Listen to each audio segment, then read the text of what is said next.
Assalamualaikum warahmatullahi wabarakatuh. Hai Sobat Mansani, kembali lagi di podcast Persjurnalistik dan Media Sosial Mandua Kota Kediri. Bersama aku, Rizka Dwi Nur Faiza dari kelas 11-14 yang akan menemani beberapa menit kalian untuk kedepannya. Nah, episode kali ini tuh bener-bener spesial tahu Sobat Mansani, karena di samping aku sudah hadir sosok yang lagi jadi perbincangan seluruh sekolah. Beliau baru saja memborong 12 Letters of Acceptance atau LOA dari universitas-universitas dunia. Langsung saja kita sapa bintang tamu kita, Kak Ibrahim Azami A'la Al-Faqih. Iya, mari. Boleh perkenalan dulu, Kak? Oke, saya Ibrahim Azami Al-Faqih, saya kelas 12-1 dari Mandua Kota Kediri. Halo Kak Ibrahim, izin untuk wawancara selama beberapa menit ke depan ya. Gak apa-apa. Nah, Kak, sebelum kita ngobrol lebih jauh nih Kak, aku benar-benar penasaran. Aku dengar Kakak diterima di 12 universitas luar negeri ya Kak. Nah, boleh dong Kak disebutin satu-satu tuh universitasnya apa dan juga atau mungkin negaranya juga. Kalau negara mungkin dari 4 negara ya, dari Hong Kong, Jepang, New Zealand, Australia, sama Belanda 5. Aku dengernya aja kayak udah kayak kaget gitu loh teman-teman. Nah, terus Kak, ada nggak sih Kak kayak skill buat belajar IELTS-nya gitu kan Kak? Kalau kita mau daftar ke universitas luar negeri pastinya ada tesnya itu Kakak ada nggak kayak tips belajarnya gitu Kak? Kalau tips belajar sih aku lebih ke ini ya, jangan kasih ruang buat males ya. Karena kalau misalnya kita sekali males, itu besok-besoknya akan males-males terus. Jadi kalau aku sih belajar nggak banyak, paling sekitar 1-2 jaman untuk latihan soal-soal bahasa Inggris ya. Oh ya, sebelumnya juga aku udah ada basic bahasa Inggris. Aku sempet les di kampung Inggris selama 4 bulanan, tapi terpisah. Jadi 1 bulan dulu, terus libur berikutnya 1 bulan lagi, 1 bulan lagi. Jadi aku bangun fondasi bahasa Inggris aku pertamanya di kampung Inggris dulu. Terus setelah saya rasa cukup untuk otodidak, saya mengerjakan soal-soal yang ada di internet dari Engnovet, banyak kok, dari IoT juga banyak. Jadi tips belajarnya sih jangan kasih ruang buat malas aja sih. Kakak tuh bener-bener kayak cuma di kampung Inggrisnya aja, nggak ikut kayak bimbel atau gimana gitu? Kan di kampung Inggris itu kan banyak bimbel ya. Saya waktu itu sempat sebut nama lembaga nggak apa-apa. Saya sempat di titik nol, di Elvas, di Mahesa. Jadi di 3 itu saya belajar di bimbel-bimbel itu saya belajar fondasi yang benar-benar untuk kokohin ke atasnya saya. Nanti saya bangun sendiri rumahnya gitu. Jadi fondasinya saya bangun di situ. Nah, jadi itu dia tipsnya buat kalian yang mau ke universitas luar negeri juga dan mau tes IELTS-nya, guys. Nah, lalu, banyak kan ya Kak yang bilang di luar sana tuh kalau belajar bahasa tuh pasti momok banget, kayak susah, stuck gitu. Nah, buat Kakak sendiri tuh pernah nggak berada di fase itu dan pengen buat melewatin hal itu tuh caranya gimana? Oh, sering banget. Terutama bahasa ya. Bahasa kan itu kan bukan bahasa ibu, ya kan. Aku kalau misalnya bahasa belajar cara tips belajar bahasanya gimana? Kalau misalnya untuk reading, pertama kalau misalnya kita langsung ke teks bahasa Inggris itu pasti sulit banget. Kita biasain aja dulu bahasa-bahasa Indonesia, kayak baca-baca buku bahasa Indonesia, ngerjain soal. Kalau di Indonesia kan ada bahasa Indonesianya.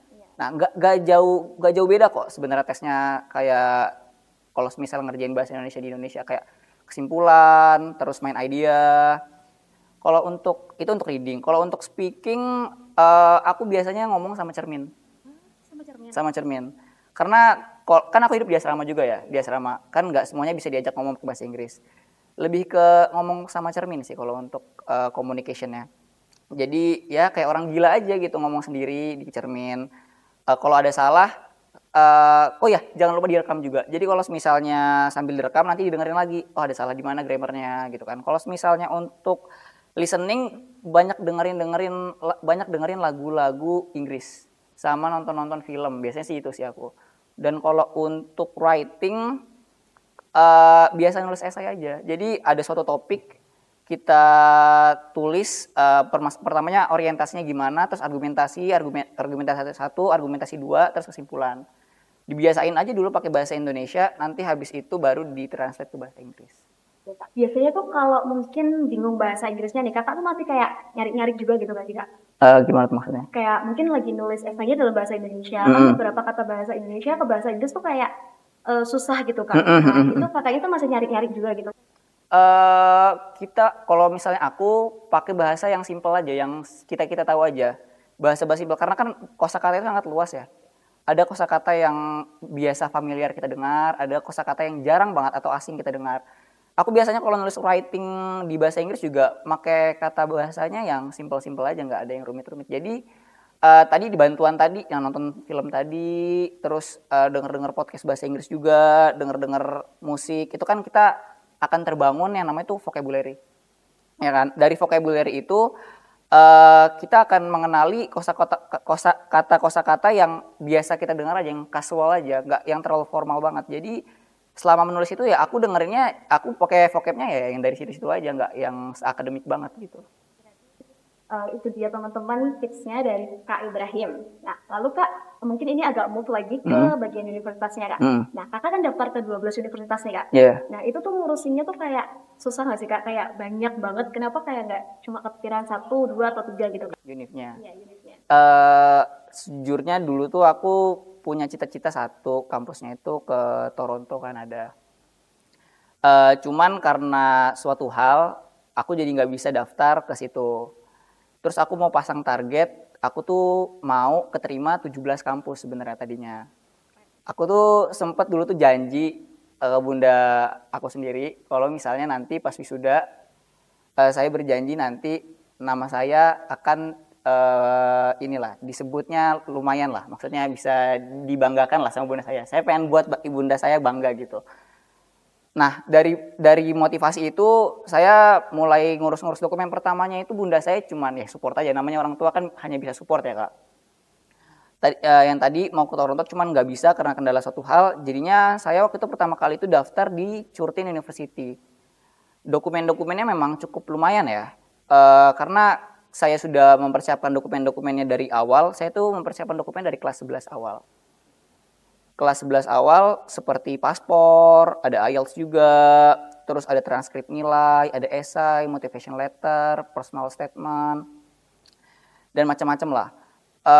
Itu pertama di Curtin University. Terus yang kedua, oh ternyata skemanya seperti ini ya untuk sampai tembus itu. Jadi aku cari tahu dulu gimana sih cara tembus ke satu kampus dulu. Terus udah masuk ke satu kampus itu, aku coba lagi. Sebenarnya skema yang tadi aku pakai tuh cuma di kampus itu doang atau bisa tembus juga di kampus lain. Nah, aku coba, ternyata sampailah ke beberapa kampus ya di Australia ya. Nah, sampai di Australia itu aku ngerasa kayaknya skema ini cuma bisa dipakai di Australia aja deh. Nah, terus aku nyoba juga ke Belanda, namanya Wageningen University. Aku riset, oh kampus itu memang terkenal dengan teknik lingkungannya. Jadi aku apply di Belanda dengan skema yang aku pakai di Australia tadi, ternyata tembus juga. Berarti yang bagian Cina, Jepang dan Hong Kong. Kalau misalnya Hong Kong dan Jepang itu agak sedikit berbeda sih sebenarnya. Dia itu ada yang namanya tahap interview. Kalau misalnya di Australia sama di Belanda, New Zealand itu nggak ada tahap interview sama sekali. Cuman kalau misalnya di Hong Kong dan Jepang itu ada tahap interviewnya. Itu kakaknya tuh di apply di sana tuh langsung masuk apa gimana Kak? Unit lain lagi? Maksudnya gimana tuh? Mungkin apply unit yang Jepang berapa lagi atau? Enggak, aku kebetulan di Jepang cuma satu aja sih, itu aja. Dan Hong Kong cuma satu itu aja. Dan langsung masuk juga ya? Alhamdulillah. Udah berhasil banggain bundanya. Alhamdulillah. Pastinya nih teman-teman Mandua Kota Kediri ini pasti banyak banget yang pengen buat nerusin jejak kakaknya nih Kak. Nah terus tolong dong beriin tips-tipsnya lagi apa yang harus dipersiapkan. Kayak tadi mungkin karena kita udah kelas 11 ini udah akhir banget nih Kak. Mungkin telat nggak buat mempersiapkan ke universitas luar negeri itu? Untuk telat atau enggak itu kan tergantung titik awal kita ya. Mungkin ada yang kelas 11 akhir ini udah jago bahasa Inggrisnya, jadi tinggal pemantapan terus langsung tes. Ada yang benar-benar dari awal. Kalau dari awal menurutku sulit ya, susah ya, karena memang butuh persiapan yang matang. Karena untuk tes IELTS sendiri kan nggak murah ya sebenarnya. Ada biaya yang harus dikeluarin. Kalau misalnya starting point kita udah cukup lumayan, tinggal pemantapan ya nggak ada yang telat. Cuman kalau misalnya harus mengulang dari awal, vocabulary juga masih sedikit atau masih asing dengan kata IELTS, kalau dipersiapin untuk kelas 11 sih sulit ya kalau menurutku ya. Jadi gitu. Kalau mungkin kelas 10 gitu Kak? Iya, di awal dari sedini mungkin. Jadi sedini mungkin itu kita harus punya goals ya, kita harus punya tujuan, kita tuh mau kemana. Aku jujur pengen keluar negeri itu dari kecil soalnya, jadi persiapannya sudah dari kecil. Nah, terus Kak, selama perjuangan Kakak kemarin nih, kira-kira lingkungan Mandua Kota Kediri tuh support nggak sih Kak? Untuk lingkungan Mandua Kota Kediri support sih, aku ketemu banyak teman-teman keren. Kemarin ada yang diterima ITB, itu juga salah satu teman aku namanya Risma. Terus juga ada partner aku di Mahat yang biasa aku ajak ngomong-ngomong kayak itu namanya Ahya. Ada juga temanku namanya Atara, dia juga keren banget bahasa Inggrisnya, kan sempat menang beberapa kali bahasa Inggris kan. Itu juga sempat apa diskusi. Kalau dari lingkungan menurut aku keren Mandua. Terus apa sih Kak yang paling berkesan selama Kakak bersekolah di Mandua Kota Kediri ini Kak? Yang paling berkesan ya, eh sebenarnya hidupku tuh monoton. Aku tuh cuman sekolah, pulang ke asrama, les. Jadi semua kegiatan sekolah tuh aku fullin di sekolah. Jadi waktu di asrama tuh aku izin ke ustadz-ustadz untuk mempersiapkan dokumen-dokumen. Jadi ya monoton aja sih sekolah. Berarti dari asrama juga cukup support ya Kak? Ya, support juga. Nah, terus Kak nggak kerasa nih juga udah mau lulus, mungkin ada pesan-pesan buat teman-teman gitu yang sekarang masih berjuang di Mandua Kota Kediri Kak? Mungkin apa ya kesan-kesannya ya, harus berani mencoba sih, karena kalau misalnya kita takut kapan lagi kita akan mencoba gitu. Karena kalau misalnya saya waktu itu takut untuk apply juga, saya nggak akan ada bisa di posisi sekarang ini. Jadi titiknya itu berani mencoba, jangan takut, jangan minder, karena semua orang itu berhak untuk mendapatkan tujuannya masing-masing. Keren banget. Nah, itu dia teman-teman pesan dari Kak Ibrahim, bisa diterapkan ya mulai sekarang. Nah, benar-benar cerita yang sungguh menarik banget Kak dari awal hingga akhir tadi. Makasih banyak buat Kak Ibrahim yang udah meluangkan waktunya buat ngobrol bareng-bareng kita. Yeah. Sukses terus juga buat Iya, studinya di luar makasih. negeri Amin, nanti. amin. Sobat Masani, itu dia obrolan yang sangat inspiratif bagi kita. Nah, ingat langit itu bukan batasnya, tapi justru awal dari perjalanan kita. Aku Faiza, pamit untuk undur diri. Sampai jumpa di episode berikutnya. Wassalamualaikum warahmatullahi wabarakatuh.